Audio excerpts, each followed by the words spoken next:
بسم اللہ الرحمن الرحیم صلی اللہ علی رسول الکریم۔ السلام علیکم ورحمۃ اللہ وبرکاتہ۔ طلاب کرام عزیز، کیسے ہیں؟ امید کرتے ہیں آپ خیر و عافیت سے ہوں گے۔ بدایت المعارف جزء ثالث کا سبق نمبر 21 شروع کر رہے ہیں، جس میں عنوان قرار دیا گیا کتاب کی عبارت الامر الثانی فی بیان انواع صفات تعالی سے لے کر وہ اما صفات السلبیت تک۔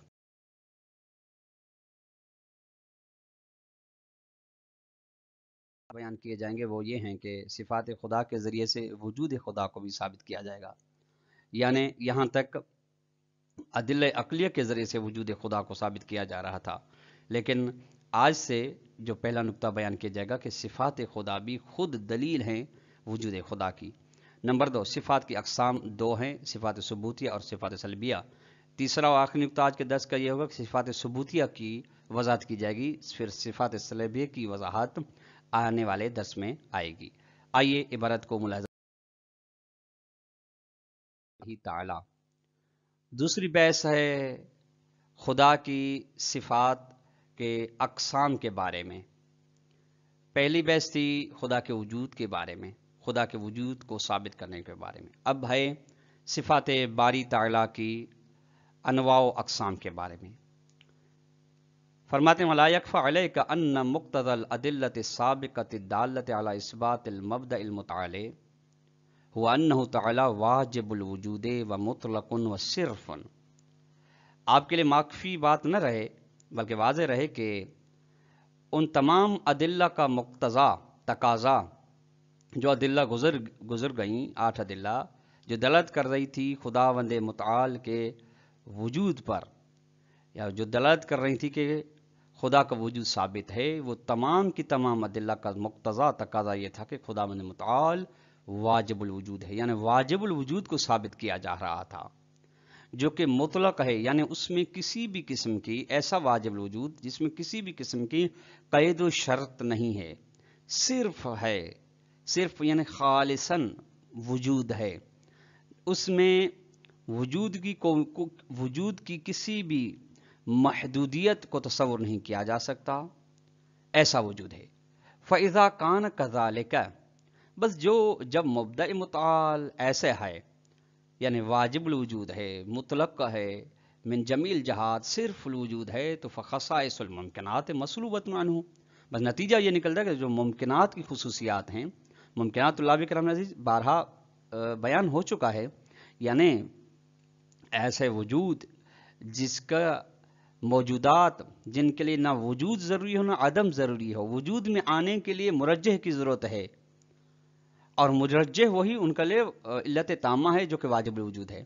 بس ان کے اندر، ممکنات کے اندر جتنی خصوصیات پائی جاتی ہیں وہ ان کی نفی کی گئی ہے عنہ واجب الوجود سے۔ اب وہ کون سی خصوصیات اللہ کرام آگے آ رہی ہیں۔ اب کیوں مسلوب ہیں، کیوں نفی کی گئی؟ لمنافاتها مع وجوب وجودہ و اطلاق کمالہ، چونکہ حاکم ضمیر خصائص ممکنات، چونکہ ممکنات کی جتنی بھی خصوصیات ہیں، یعنی ہماری اور آپ کی، ما سوی اللہ کی جتنے ممکنات ہیں، یہ تمام خصوصیات منافات رکھتی ہیں خدا کے واجب الوجود ہونے کے ساتھ اور کمال مطلق ہونے کے ساتھ۔ یعنی جب محدودیت پائی جائے گی تو پھر واجب الوجود کہے گا۔ ممکنات کی جتنی بھی خصوصیات ہیں وہ تمام کی تمام بازگشت کرتی ہیں محدودیت کی جانب، اور محدودیت وجوب وجود کے ساتھ تنافی رکھتی ہے، اور کمال مطلق کے ساتھ تنافی رکھتی ہے۔ جو کمال مطلق یعنی لامحدود،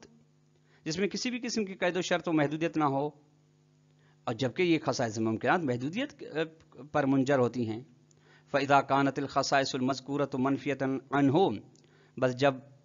وہ خصوصیات ممکنات جو ذکر کی گئیں ان کی نفی کی گئی ہے عنہ واجب الوجود سے، تو فواضح، تو واضح سی بات ہے کہ انہ،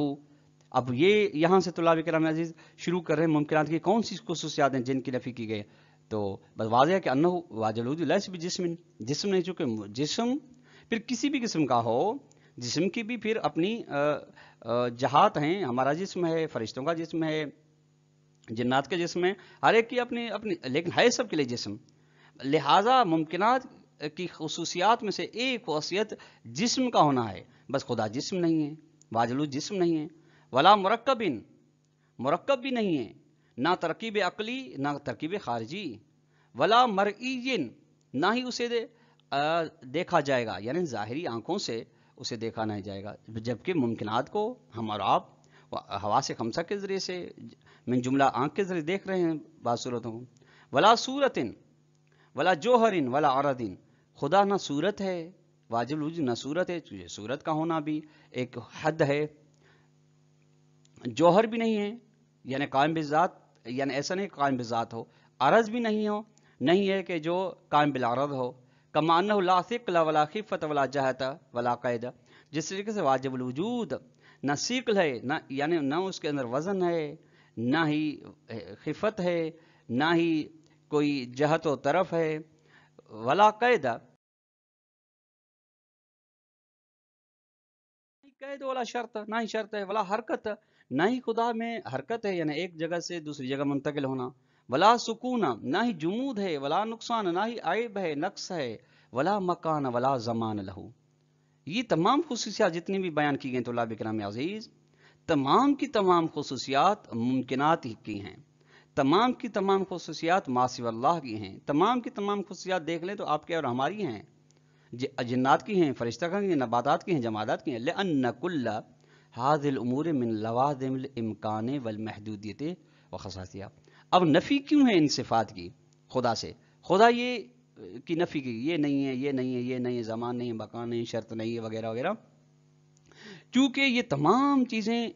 امکان کے لوازمات میں سے لازمہ ہیں، اور لازمہ کون سا امکان کا؟ وہ ہے محدودیت، اس کی خصوصیات میں سے، یعنی محدودیت کی خصوصیات، محدود زمانی، محدود مکانی، محدود شرطی و قیدی، یہ تمام محدودیات پر منجر ہوتی ہیں، اسی لیے خدا کی واجب الوجود سے ان کی نفی کی گئی ہے، چونکہ واجب الوجود یعنی جس کے وجود کی حد نہ ہو، جبکہ یہ حد کو بیان کر رہی ہیں، وبالآخرت حاض سوالب تستلزم اتصاف ذاتہ بصفات الکمالیت۔ نتیجے میں یہ تمام چیزیں جو نفی کی جا رہی ہیں خداوند متعال سے، یہ سبب بنتی ہیں، لازم بنتی ہے کہ خداوند متعال متصف ہو، ذات الہی متصف ہو صفات کمال کے ساتھ، ذات واجب الوجود متصف صفات کمالیہ کے ساتھ، چونکہ صفات کمالیہ یعنی یہ بھی صفات تھیں لیکن یہ نقص پہ دلالت کر رہی تھی، محدودی پہ دلالت کر رہی تھی۔ کیوں؟ فإن سلب احد النقیضین فی حکم اثبات النقیض الآخر، چونکہ دو نقیضوں میں سے طلاب کرام جب ایک کو آپ ثابت کر رہے ہیں، جب ایک کی نفی آپ کر رہے ہیں تو اس کی نفی اس حکم میں ہوتی ہے کہ اس کے جو نقیض کی دوسری طرف ہے،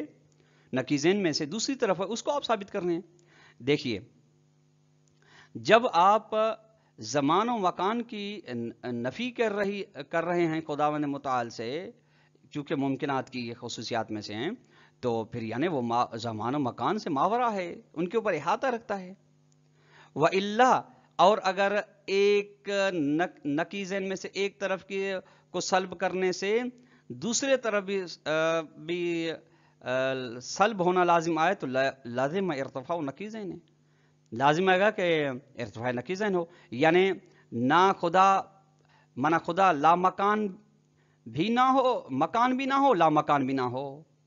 زمان بھی نہ ہو، لا زمان بھی نہ ہو، ارتفاع نقیضین وہ محال، و ارتفاع نقیضین قطعاً اور بدی سی بات محال ہے۔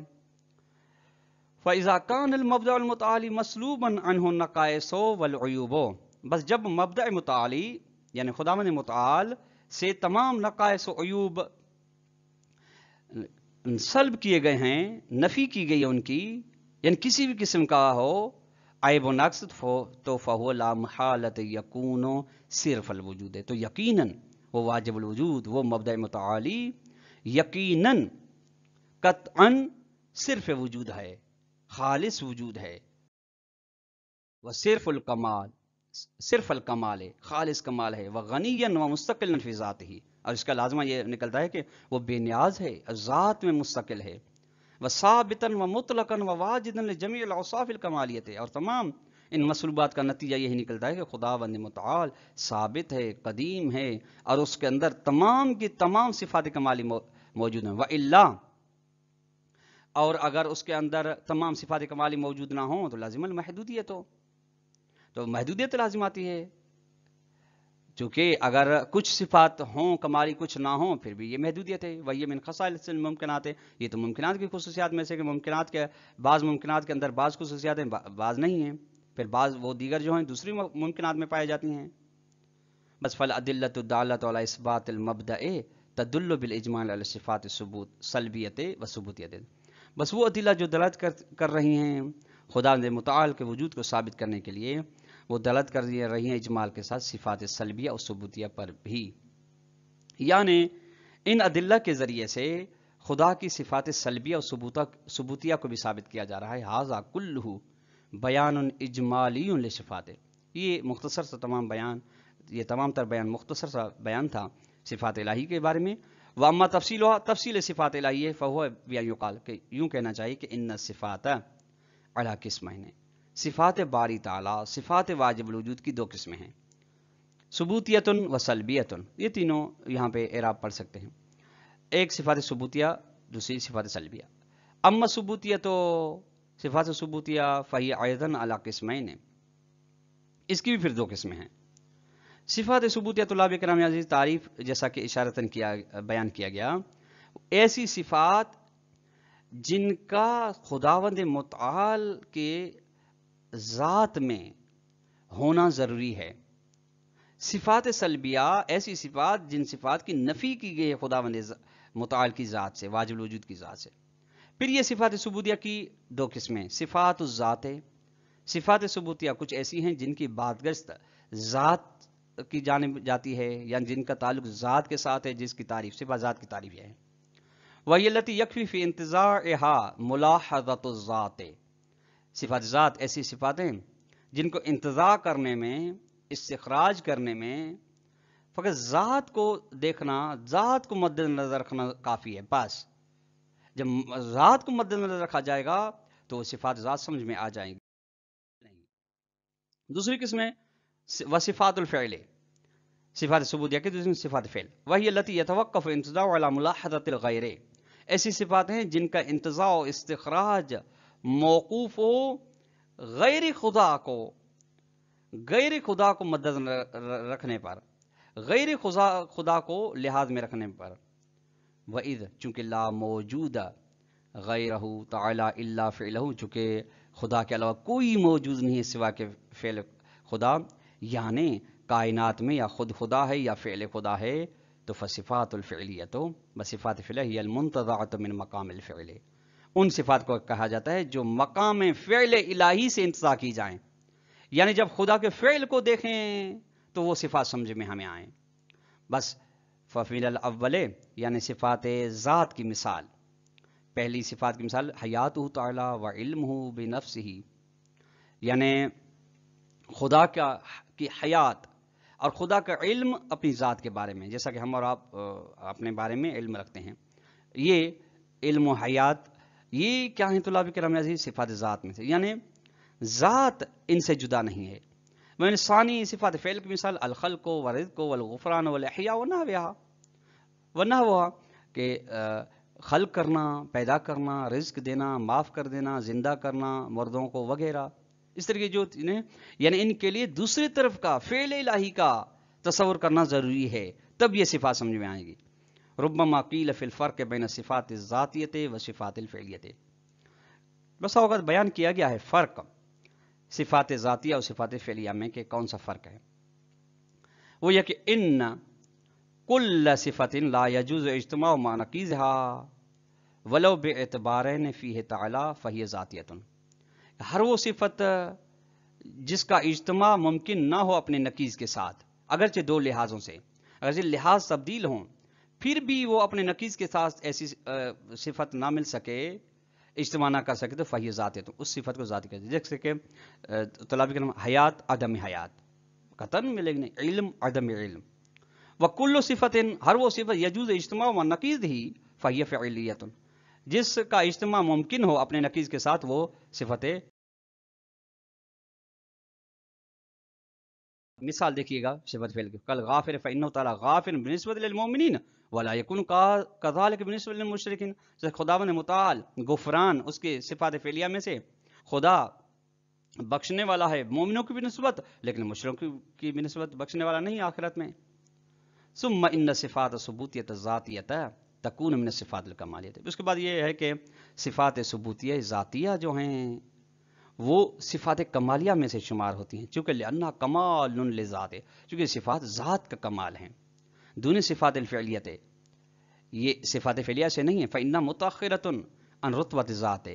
یہ چونکہ ذات کے رتبے سے بعد میں ہیں، یعنی فعل کے مرحلے میں ہیں، اس لیے ذات کے لیے کمال شمار نہیں ہوتی، فعل کا کمال ہے، فعل الہی کا بس۔ فلا تصلح، یہ صفات صلاحیت نہیں رکھتی کہ ان تکون کمال اللہ،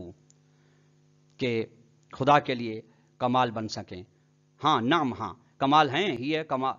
صفات ناشئۃ کمال ذات ہی تعالیٰ، یعنی ذات الہی چونکہ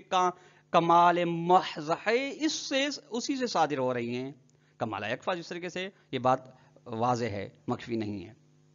وکیف کان، بہرحال جس طریقے سے بھی ہو، فقط ذکر المتکلمون، متکلم علماء کلام نے ذکر کیے ہیں کہ انہ تعالیٰ یہ صفات کچھ کہ عالم ہے، قادر قدرت رکھنا ہے، مختار صاحب اختیار ہے، حی زندہ ہے، مرید صاحب ارادہ ہے، مدرک درک کرنے والا ہے، سمیع سننے والا ہے، بصیر دیکھنے والا ہے، قدیم ہے، ازلی باقی ہے، ابدی ہے، متکلم کلام ایجاد کرنے والا، صادق سچا ہے۔ ولیکن من المعلوم ہے، واضح سی بات ہے کہ ان صفات الثبوتیہ لا تنحصر، یعنی یہ جو بیان کی گئی ان میں صفات ثبوتیہ منحصر نہیں ہیں، بل تزید عن الف و الف، بلکہ ہزاروں سے زیادہ صفات ثبوتیہ ہیں، کما یدل علیہ الکتاب و سنت والعدیۃ المأثورۃ والخالق ورب، جس طریقے سے ان غیر محدود غیر محصور صفات کے بارے میں قرآن مجید بھی بیان کر رہا ہے، سنت بھی ائمہ علیہ السلام کی حدیث بیان کر رہی ہے، ائمہ علیہ السلام کی دعائیں و زیارات بھی بیان کر رہی ہیں، جیسے کہ خالق کی صفت ہے، رب کی صفت ہے، واجب الوجود کی صفات وغیرہ ہیں۔ والدلیل الاجمالی والا اتصاف بصفات الکمالیت، اجمالی دلیل اس بات پر کہ خداوند متعال متصف ہے صفات کمالیہ کے ساتھ یہ ہے کہ انہ کمال مطلق و صرف الوجود و کل الوجود، کہ خداوند متعال کمال مطلق ہے، یعنی اس کے کمال میں کسی بھی قسم کی قدشت نہیں، صرف وجود ہے، کل وجود ہے، یعنی ہے ہی وہی وجود، باقی اس وجود کے سائے ہیں۔ والکمال مطلق و صرف الوجود، اور جو بھی کمال مطلق ہے صرف وجود ہے، لا يمکن ان یسلب عنہ کمال وجود قط، اس سے کبھی بھی کمال وجودی سلب نہیں کیا جا سکتا، ممکن نہیں۔ جب کمال مطلق ہے تو کمال مطلق سے کوئی بھی کسی بھی کمالی وجود کو سلب نہیں کیا جا سکتا، اجتماع نقیضین یا ارتفاع نقیضین لازم آ جائے گا۔ ہاں کمال مطلق کے مقابلے کمال مقید ہے، ہاں اس سے پھر کسی بھی کمال کو آپ جو اس کے اندر نہیں ہے اس کو سلب کر سکتے ہیں، لیکن کمال مطلق سے کسی بھی کمال وجودی کو آپ سلب نہیں کر سکتے، وَإِلَّا اگر سلب کریں لازم الخلف فی اطلاق الکمال و صرفیت ہی، تو خلاف فرض لازم آ جائے گا اس کے کمال مطلق ہونے میں اور صرف مطلق ہونے میں۔ جب آپ سلب کر رہے ہیں تو اس کا مطلب ہے کمال مطلق نہیں ہے، جب آپ کمال مطلق کہہ رہے ہیں تو آپ کہہ رہے ہیں کہ یہ چیز اس کے اندر یہ سلب والی چیز موجود نہیں ہے۔ تو طلاب کرام، آج کا درس اپنے اختتام کو پہنچا۔ اگر ہم سوال دینا چاہیں تو سوال نمبر 1 یہ بنے گا کہ خداوند متعال کی صفات کتنی اقسام کی ہیں، بیان کروائیں۔ دوسرا سوال یہ بنے گا کہ صفات ثبوتیہ کی کتنی اقسام ہیں، ان میں سے ہر ایک کی مثال کے ساتھ تعریف کریں۔ والسلام علیکم ورحمۃ اللہ وبرکاتہ۔